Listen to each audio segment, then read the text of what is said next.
নয়ন, আপনি বলেছেন নামাজের তাকবীর দেওয়া থেকে সালাম ফেরানো পর্যন্ত সম্পূর্ণ উত্তম পদ্ধতি বর্ণনা করবেন প্লিজ।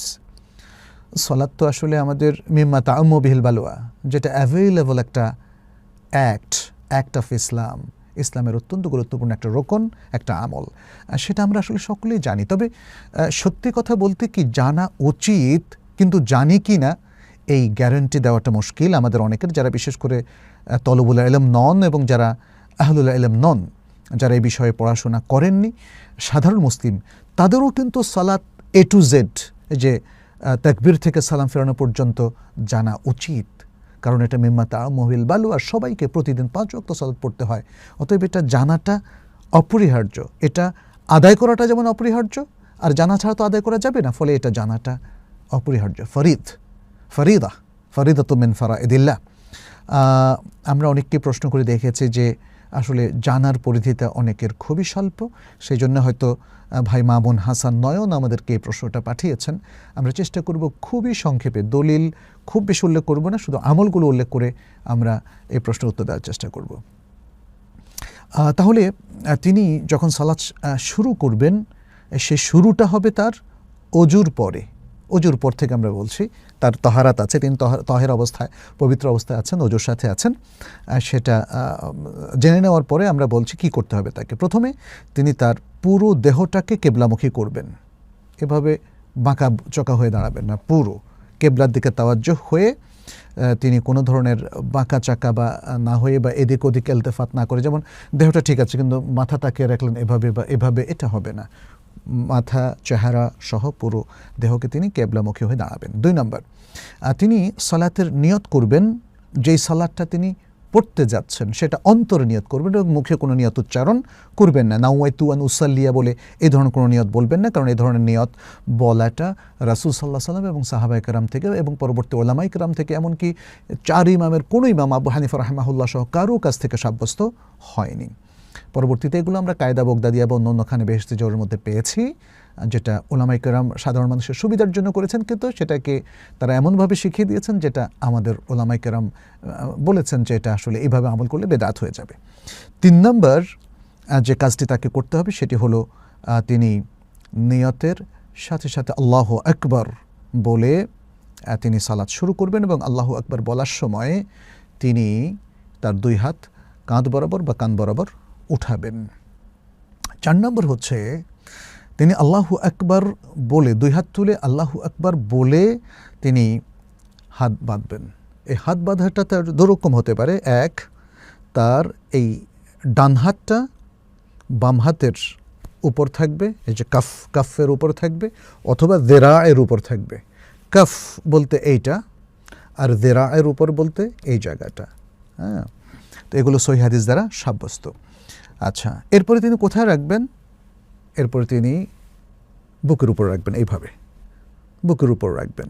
এখন এই বুকের উপরটা নিয়ে অনেকে অনেক ধরনের হয়তো বক্তব্য দিয়েছেন। কেউ বলছেন বুকের উপর বলতে এভাবে, কেউ এইভাবে, কেউ আসলে দেরায়ের উপর রাখলে ঠিক যে অবস্থায় হয় এটাই বুকের উপরে, এটাই বুকের উপরে, কারণ বাতনের উপরের অংশটা থেকেই শুরু হয় সদর, এখান থেকে আরম্ভ করে এই পর্যন্ত পুরোটাই হলো সদর।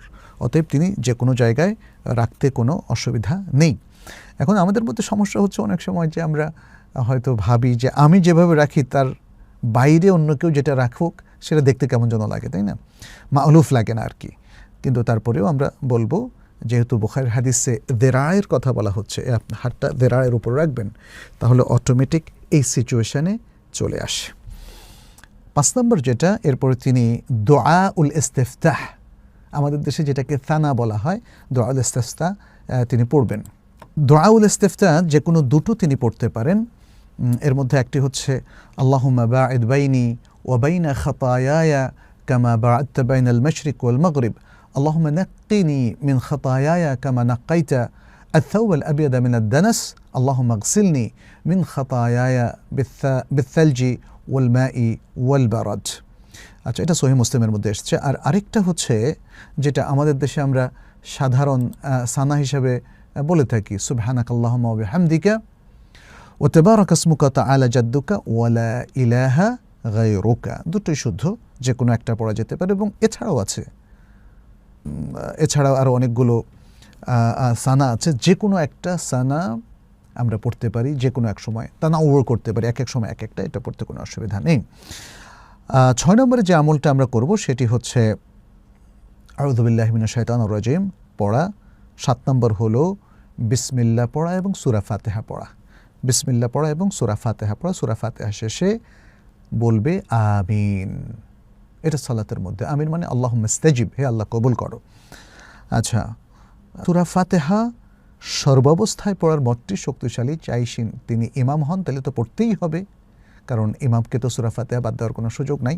কিন্তু মুক্তাদি হলে পড়তে হবে কিনা এখানে ইখতিলাফ আছে, বিশুদ্ধ মত হচ্ছে সর্বাবস্থায় পড়তে হবে। 8 নম্বর হলো তারপরে তিনি, আমরা ধরেই নিচ্ছি 2 রাকাত, এই সালাত 2 রাকাত, যেমন ফজরের 2 রাকাত, আমরা সেটাকে আগে বর্ণনা করি, পরে 4 রাকাত কীভাবে পড়বে সেটা পরে বলবো।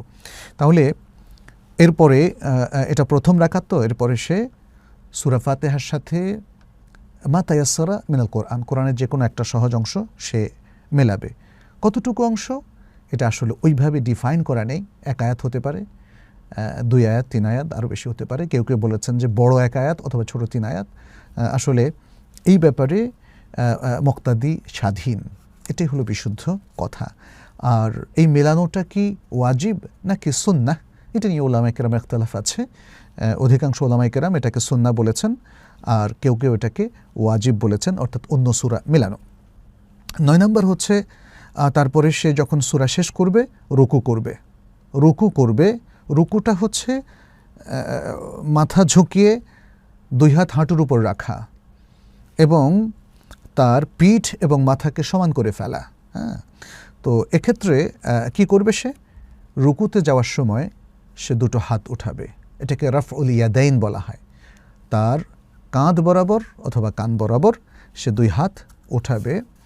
তারপরে সে রুকুতে গিয়ে 2 হাঁটুর উপরে 2 হাত রাখবে এবং আঙ্গুলগুলোকে এভাবে মানে একসাথ না করে ছড়িয়ে রাখবে। হ্যাঁ, আঙ্গুলগুলোকে ছড়িয়ে রাখবে। এরপরে সে 10 নম্বরে যে কথাটা এখানে আমরা বলবো সেটা হলো রুকুর সে তাসবিহ কিভাবে পাঠ করবে? বলবে সুবহানা রাব্বিয়াল আযীম, সুবহানা রাব্বিয়াল আযীম, মিনিমাম একবার তাকে বলতে হবে, তবে 3, 5 বা আরও বেশি বিজয় সংখ্যক সে বলতে পারে। আর যদি সে রুকুর মধ্যে আরেকটা দোয়াও পড়ে, সেটা রাসূল সাল্লাল্লাহু আলাইহি ওয়াসাল্লাম থেকে সাব্যস্ত হয়েছে, সেটাও জায়েজ। সুবহানাকাল্লাহুম্মা ওয়া বিহামদিকা আল্লাহুম্মা গফিরলি, এটা সে রুকুর মধ্যে বলতে পারবে, সেটা উত্তম। আর যদি শুধু সুবহানা রাব্বিয়াল আযীম একবারও বলে তাহলে তার আমল শুদ্ধ হয়ে যাবে, কারণ একবার বলাটা কেউ কেউ বলেছেন এটা রোকন, খুবই শক্তিশালী মত, যেহেতু রাসূল সাল্লাল্লাহু আলাইহি ওয়াসাল্লাম থেকে ইনস্ট্রাকশন এসছে। তবে অনেকে এটাকে বলাটা, এই তাসবিহ পাঠকে একবার হোক আর যাই হোক, সেটাকে তারা সুন্নাহ বলেছেন, মুস্তাহাব বলেছেন। তবে এখানে জরুরি হিসাবে, ফরজ হিসাবে গণ্য করাটাই আমাদের জন্য বিধেয়। 11 নম্বর হলো সে এরপরে রুকু যখন শেষ করবে, রুকু থেকে মাথা ওঠাবে। মাথা ওঠার সময়ও মানে উঠিয়ে সে আবার রাফউল ইয়াদাইন করবে, কাঁধ বরাবর অথবা কান বরাবর। যদিও এই রুকুর আগে এবং রুকুর পরে রাফউল ইয়াদাইন না করার মতামতও আমাদের কোনো সম্মানিত ফাকিহ দিয়েছেন, যেমন ইমাম আবু হানিফা রাহিমাহুল্লাহ এবং তার অনুসারী অধিকাংশ উলামায়ে কেরাম। যদিও হানাফি মাযহাবে অনেক উলামায়ে কেরাম আছে যারা রাফউল ইয়াদাইনের পক্ষে মতামত ব্যক্ত করেছেন রুকুর আগে এবং রুকুর পরে। যখন রুকু থেকে তারা মাথা উঠাবেন তখন বলবেন সামি আল্লাহু লিমান হামিদা, মুনফারিদ ব্যক্তি অথবা ইমাম এটা বলবেন এবং বলে তারপরে রাফউল ইয়াদাইন করবেন। আচ্ছা, আর যদি তিনি মা'মুম হন অর্থাৎ মুক্তাদি হন তাহলে তিনি সামি আল্লাহু লিমান হামিদা বলবেন না, তার বদলে বলবেন রব্বানা লাকাল হামদ অথবা রব্বানা ওয়া লাকাল হামদ। আর এর সাথে তিনি আরেকটা দোয়াও মিলাতে পারেন। আরও বেশ কিছু দোয়া আসলে আছে দাঁড়িয়ে তিনি কি কি বলবেন, এর মধ্যে যেমন আছে মিলউস সামাওয়াতি ওয়াল আরদি ওয়া মিলউ মা শি'তা মিন শাইইন বা'দু, এরকম মানে আরও বেশ কিছু দোয়া আছে যেটা হিসনুল মুসলিমের মধ্যে আপনারা পাবেন। আমরা সময় সংক্ষেপ করার জন্য সেটা আর বলছি না, এটা না বললেও চলবে, মানে এই অতিরিক্ত দোয়াগুলো, বাট এটা বলতে পারেন যেহেতু সুন্নাহ দ্বারা এগুলো সাব্যস্ত হয়েছে।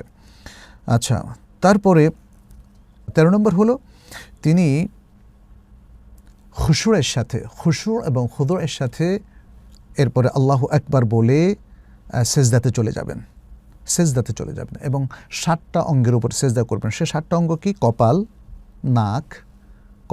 নাক, তারপরে হলো 2 কাফ, 2 কাফের উপরে, এবং তারপর হলো 2 হাঁটু, তাহলে কয়টা হলো? 6টা। এরপর হলো আতরাফুল কাদামাইন, তার 2 পায়ের যে কাদাব, পায়ের পাতা বলা হয়, মানে তার সামনের যে আঙ্গুলগুলো, এটা পায়ের পাতার উপরে তিনি তার আতরাফের উপরে তিনি করবেন, অর্থাৎ পায়ের পাতা তো যদি এগুলো থাকে এগুলোর উপরে ভর করে তিনি সেজদায় যাবেন। তাহলে 7টা অঙ্গ হলো।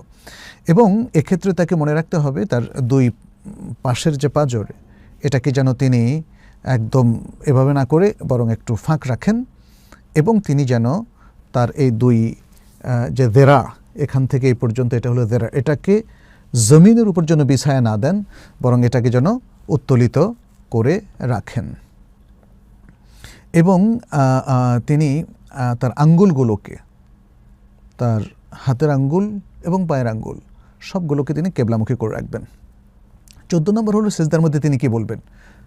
সেজদার মধ্যে তিনি বলবেন সুবহানা রাব্বিয়াল আ'লা, সুবহানা রাব্বিয়াল আ'লা। রুকুর মধ্যে বলতেন কি? সুবহানা রাব্বিয়াল আযীম। আচ্ছা, আর যদি এখানে তিনি চান তাহলে সুবহানাকাল্লাহুম্মা রাব্বানা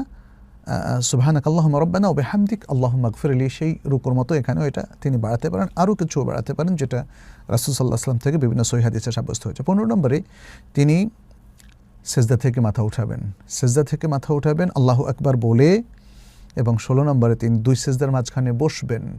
এই বসার ক্ষেত্রে উলামায়ে কেরাম কেউ বলেছেন যে সে প্রথম তাশাহুদে ঠিক যেভাবে বসবে এবং যেভাবে হাতের আঙ্গুলগুলোকে গোল করবে, হ্যাঁ, এভাবে গোল করে এবং শাহাদাত আঙ্গুল দ্বারা ইশারা করবে ইত্যাদি, তারা সেটা বলেছেন। আর কেউ বলেছেন যে না, সে স্বাভাবিকভাবে হাত রাখবে। 2 রকম মতই আমরা এখানে পাচ্ছি। আর তারপরে সে একটা দোয়া পড়বে 17 নম্বরে, সে দোয়াটাকে আমরা বলতে পারি, সেটা হলো রব্বিগফিরলি ওয়ারহামনি ওয়াহদিনি ওয়ারজুকনি ওয়াজবুরনি ওয়াআফিনি। এটা পূর্ণাঙ্গ দোয়া। আর যদি কেউ শুধু রব্বিগফিরলি বলে তাহলেও যথেষ্ট হয়ে যাবে। কারো মতে এই 2 সেজদার মাঝখানে এটা বলাটা ফরজ। তারপরে 18 নম্বর হচ্ছে তিনি দ্বিতীয় সেজদায় চলে যাবেন খুশু খুদুরের সাথে, তাড়াহুড়ো করে না, খুশু খুদুরের সাথে প্রথম সেজদার মতোই তিনি সেজদা করবেন। সেখানে যা তিনি বলেছেন এই সেজদাও তাই বলবেন, এবং সেজদা করার সময়, দ্বিতীয় সেজদা যাওয়ার সময় আল্লাহু আকবার বলবেন, দ্বিতীয় সেজদা থেকে উঠেও তিনি আল্লাহু আকবার বলবেন। দ্বিতীয় সেজদায় থেকে যখন তিনি উঠবেন, সেখানে তিনি ইচ্ছে করলে এবং প্রয়োজন বোধ করলে জলসাতুল ইস্তিরাহা করতে পারেন। 2টো জিনিস আমরা বলেছি, ইচ্ছে করলে অথবা প্রয়োজন বোধ করলে জলসাতুল ইস্তিরাহা করতে পারেন। আর যদি জলসাতুল ইস্তিরাহা না করেন তাহলেও কোনো অসুবিধা নেই। এটা এমন কোনো স্থায়ী আমল নয় যে রাসূল সাল্লাল্লাহু আলাইহি ওয়াসাল্লাম সারা জীবনভর করেছেন, বরং এটি রাসূল সাল্লাল্লাহু আলাইহি ওয়াসাল্লামের জীবনের শেষ ভাগের আমল ছিল, যেটি মালিক ইবনুল হুয়াইরিথ রাদিয়াল্লাহু তাআলা আনহুর হাদিস থেকে আমরা জানতে পারি, যিনি একদম রাসূল সাল্লাল্লাহু আলাইহি ওয়াসাল্লামের জীবনের শেষ দিকে এসে ইসলাম গ্রহণ করেছেন। তাতে উলামায়ে কেরাম বলেছেন তিনি যখন কিছুটা পরিণত বৃদ্ধ বয়সে পৌঁছে গেছেন তখন তার বসতে হতো, কারণ আগের রেওয়ায়ত থেকে তার বসার বিষয়টা জানা যায় না। তার মানে তিনি যখন তরুণ বয়সে ছিলেন অথবা পৌঢ় বয়সে ছিলেন তখন তিনি এই আমলটি করেননি, তিনি তার বৃদ্ধ বয়সে এই আমলটি করেছেন। ফলে আমাদের মাশায়েখদের মধ্যে অনেকেই বলেছেন যে এই জলসাতুল ইস্তিরাহা প্রথম রাকাতে এবং তৃতীয় রাকাতে যেটা বসে তারপর দাঁড়ানো, এটা সুন্নাতুন ইনদাল হাজা, সুন্নাতুন ইনদাল হাজা, অর্থাৎ যাদের প্রয়োজন তাদের জন্য বসাটা সুন্নাহ, অন্যদের জন্য বসাটা সুন্নাহ নয়। তবে যদি কেউ বসতে চান বসাটা জায়েজ আছে। আচ্ছা, তারপরে তিনি দ্বিতীয় সিজদা থেকে দ্বিতীয় সিজদা থেকে উঠে প্রথম রাকাতে চলে যাবেন।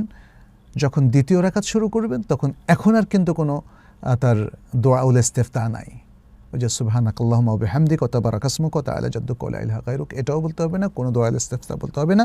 বরং তিনি দ্বিতীয় রাকাতে এসে ওই সূরা ফাতিহাটা পড়বেন, সূরা ফাতিহার আগে বিসমিল্লাহ পড়বেন, তারপরে যদি অন্য কোনো সূরা মেলান তাহলে তার আগেও বিসমিল্লাহ পড়বেন, আর যদি কোনো অংশ মেলান তাহলে আর বিসমিল্লাহ পড়তে হবে না। আচ্ছা, এরপরে দ্বিতীয় রাকাত তিনি প্রথম রাকাতের মতো শেষ করবেন, সেই একই পদ্ধতিতে রুকু করবেন, রুকু থেকে উঠবেন, সিজদা যাবেন, দুটো সিজদা শেষ করে তারপরে তিনি বসবেন। এটা হচ্ছে দ্বিতীয় রাকাত যদি তার শেষ রাকাত হয়, তাহলে বসে তিনি কি করবেন, তিনি আত্তাহিয়াত পড়বেন।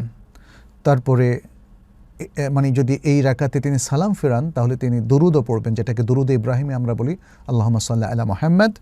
তারপরে তিনি চারটা বিষয় থেকে তিনি আল্লাহর কাছে তাআউযুদ করবেন, পানাহ চাইবেন, এবং এরপরে দুনিয়া আখিরাতের যা তিনি চান সে দোয়া করার সুযোগ তার রয়েছে। অনেকগুলো দোয়া মাসুরাও আছে, আবার দোয়া মাসুরার বাইরেও তিনি আরবিতে যে কোনো দোয়া এখানে করতে পারেন। তারপরে তিনি ডান দিকে সালাম ফেরাবেন, আসসালামু আলাইকুম ওয়া রাহমাতুল্লাহ বলে, এবং বাম দিকেও সালাম ফেরাবেন। যদি সালাতটা 3 রাকাত এবং 4 রাকাত বিশিষ্ট হয়ে থাকে তাহলে তিনি প্রথম তাশাহুদের সময় তাশাহুদ পড়ে তারপর উঠে যাবেন।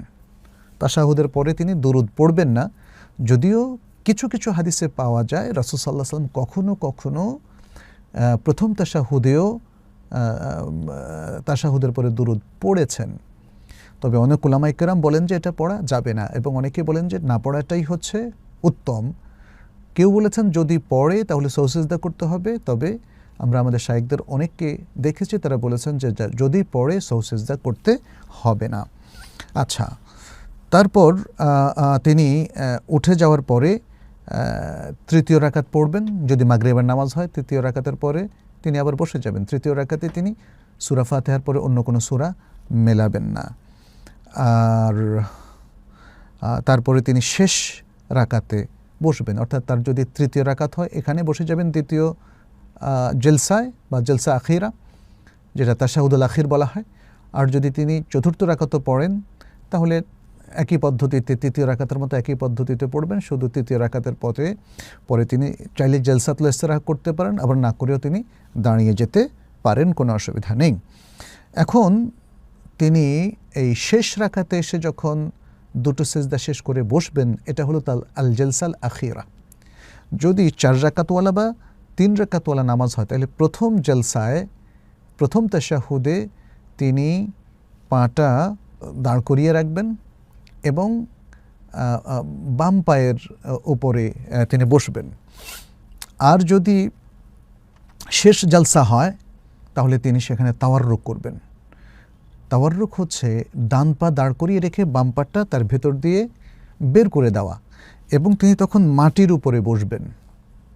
তিনি তখন বসাটা হবে তার পায়ের উপরে না, মাটির উপরে। এটা হলো তাওয়াররুক। এই তাওয়াররুকটা শেষ জলসায় উত্তম, এটা অনেক মুহাক্কিক উলামায়ে কেরামের অভিমত। কেউ কেউ বলেছেন তাওয়াররুকটা ওই জলসায় হবে যে জলসায় সালাম ফেরাবে, সেই হিসাবে 2 রাকাত বিশিষ্ট নামাজও কেউ কেউ তাওয়াররুকের কথা বলেছেন। তবে আমাদের স্টাডির পরে, দেরাসার পরে, এবং আমাদের অনেক শায়েখদের ইলমি আলোচনার পরে আমাদের কাছে যেটা প্রতীয়মান হয়েছে, স্পষ্ট হয়েছে, সেটা হচ্ছে 2 রাকাতওয়ালা সালাতে তাওয়াররুক হবে না, এবং 4 রাকাতওয়ালা সালাতের দ্বিতীয় রাকাতের পরেও তাওয়াররুক হবে না। তাওয়াররুক হবে চতুর্থ রাকাতের শেষ জলসায়। তো এভাবেই মোটামুটি সালাতটা তারা শেষ করবে। মানে আগে যেরকম বলেছি, প্রথমে ডান দিকে সালাম ফেরাবে, তারপরে বাম দিকে সালাম ফেরাবে, আসসালামু আলাইকুম ওয়া রাহমাতুল্লাহ বলে। তো এই হচ্ছে মোটামুটিভাবে রাসূল সাল্লাল্লাহু আলাইহি সাল্লামের আসলে ঠিক যেভাবে রেকমেন্ডেশনটা এসছে সেই হিসাবে সালাত আদায় করা। আমরা আপনাদের অনুরোধে পুরো বিষয়টাকে একটু বেশি সময় নিয়ে বর্ণনা করলাম।